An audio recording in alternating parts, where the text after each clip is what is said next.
Hello, everyone. My name is Mark Lane. I'll be your instructor for this online Intro to Political Science course at Middlesex County College. This is just a quick, brief overview of the course, going over what we're going to look at, and just some basic definitions of what politics is. This is not necessarily anything you're going to be quizzed on, but it's something that is worth knowing and worth keeping in mind when we go forward. So let's start with the basics here.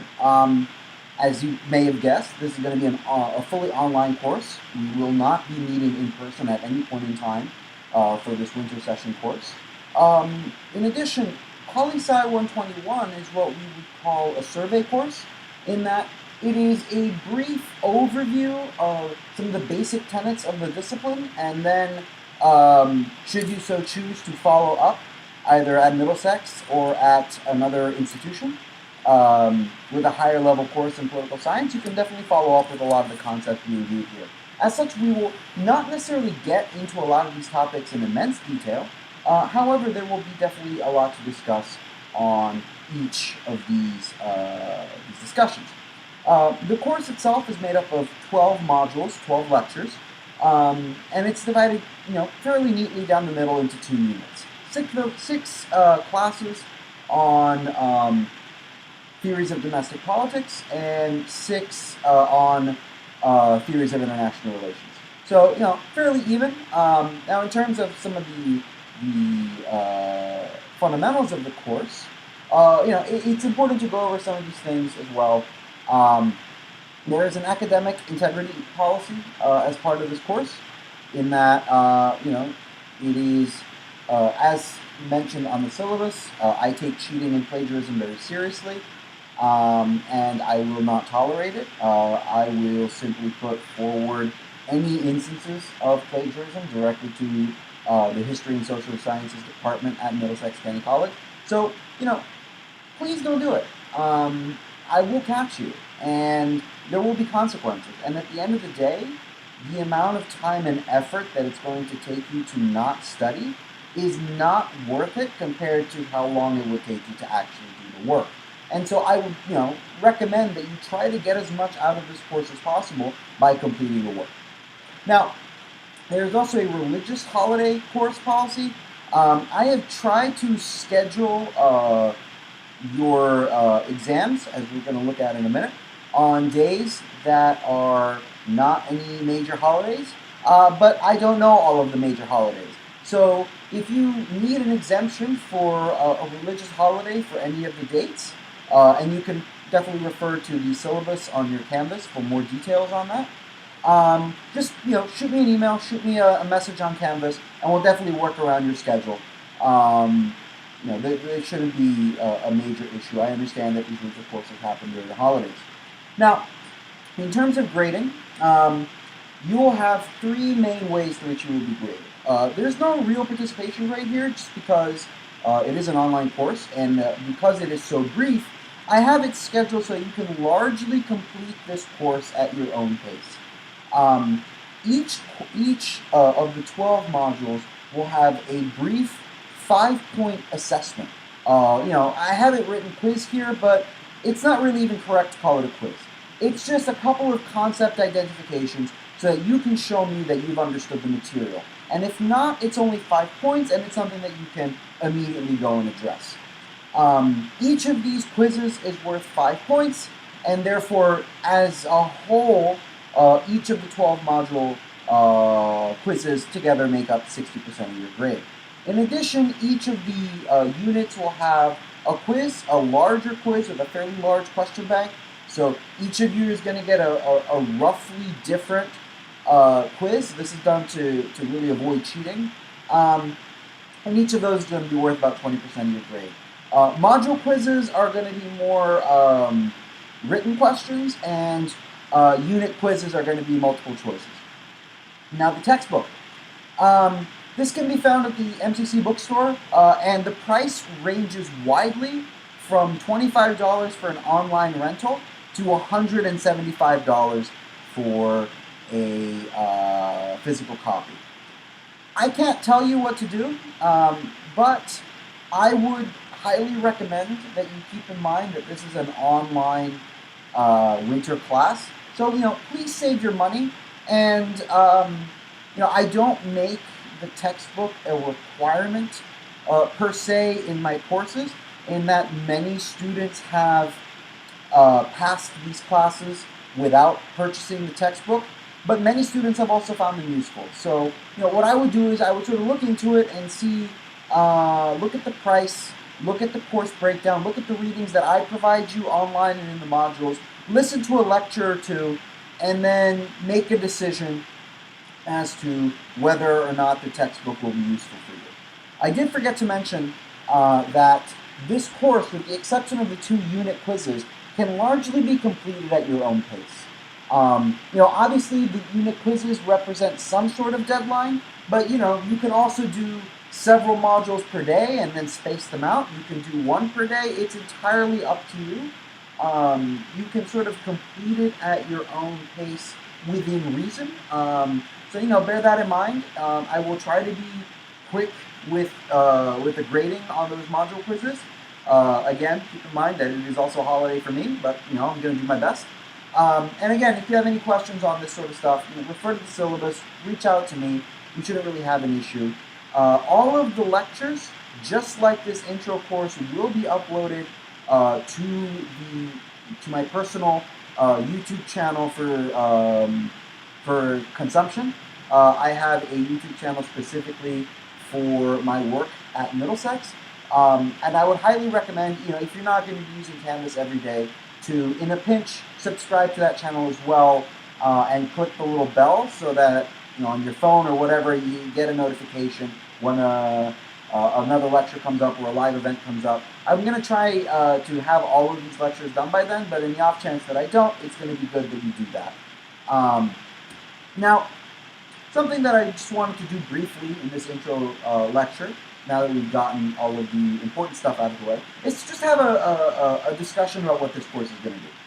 And, specifically, we're going to talk a lot about, especially in the first part of the class, we're going to talk a lot about not only what politics is, but we're going to try to figure out what governments should do in relation to their citizens.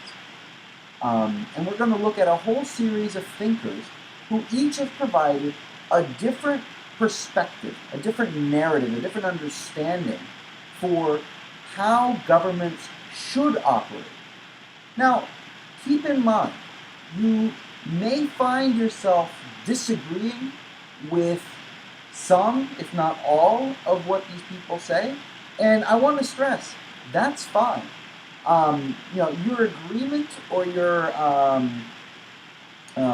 challenging of these thinkers is not only not a bad thing, it's encouraged.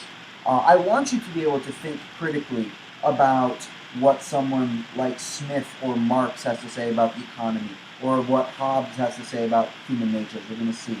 And I look forward to having these conversations with you either via message or via an occasional live stream. I'm going to gauge your interest in these down the road, and we're sort of going to see what your interests are and how you might find them useful or not. We might do review sessions before the exams are due. I don't know. We'll figure it out. It also depends on where you guys are at, how the module quizzes go. We'll play it by ear. I really would not stress about assignments at the minute. And so let's ask a question here, and that is, what is politics? Right? When you think about politics, what exactly is that? I'm going to show you a series of pictures here, and then think to yourself whether or not these images are political. Well, here's a picture of a man voting. I think we can all agree and we can understand that this is a political image, right? What's happening here is a political act. Similarly, what we have here is a picture of discrimination. This is equally a political image, but not for the same reasons as the other one. And so we can understand already, by understanding that both of these pictures represent a facet of politics, but they're different in nature. And so you can therefore understand that politics is multifaceted. There's various dimensions to how we understand what politics is. Here's a third one. Here's a picture of a movie theater. Now, on its face, this doesn't seem like an overly political picture. Now, you can argue, well, it depends on what film is being shown, and I would agree with you. But what if I said that this is the exterior of that movie theater? Well, now it's a little bit different, right? And so, what you need to understand is that on its face, everything is political, but also nothing is political. Now, if you wanted to get a definition of what politics is, this is a definition that was given to me by a former professor, and I've always found it fairly valid, who said, Andrew Murphy at Rutgers University says that politics is the habits, norms, rules, or laws that communities enact and enforce in order to promote peaceful coexistence and their own collective well-being. And, that's an important and, bold, underline, highlight, the processes through which communities get to these habits, rules, norms, and laws. So politics is not just how we conduct our societies, it's also how we make decisions about how we conduct our societies. Politics is equally laws and elections, right? And it's both of those things. And so, when we talk about communities here, I think it's important to understand, well, what's the difference between politics and community? There's significant overlap there, but when we try to understand what is an overly political image, or what is overly communal, or a picture representative of the community, it's a little less clear. So, for example, here's a picture of a rally during the 2016 election campaign. And you can already see how this picture on the screen from the 2016 election campaign is very obviously a picture that represents both politics and community. When we look at a political rally, you sort of have a series of people, of individuals there, who are there for a political reason, but together they form a community. But that's very different, for example, from this picture, in which, this is a picture taken from Venezuela last year, and this is a picture that is very clearly a political one, but in which the community is not particularly clear, well defined. In fact, it shows antagonisms within a community. And so already you're starting to see that the overlap is there, but it's not 100% perfect. And here is, for example, the opposite picture.